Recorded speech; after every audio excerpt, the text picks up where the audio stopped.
che esula da quello che si è fatto in questi giorni come ANCI, che si è fatto un grande lavoro in maniera trasversale in Italia dal centro-sinistra al centro-destra e che sicuramente porterà dei benefici. Ma io credo un altro tipo di concetto che voglio dire.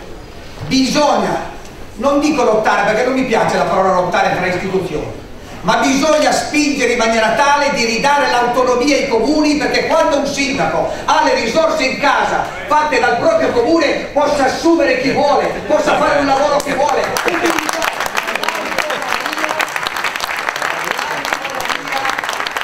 L'autonomia di gestione delle proprie risorse. Ho finito. Siamo tanti, significa la forza anche la moderazione e l'equilibrio che noi abbiamo al di là delle appartenenze. Io credo che dobbiamo dare l'esempio in questa giornata a chi sta più in alto di noi, che sappiamo fare le cose per bene ma sappiamo anche proporre delle modifiche che vanno nell'interesse del Paese. Buona giornata a tutti e buon lavoro.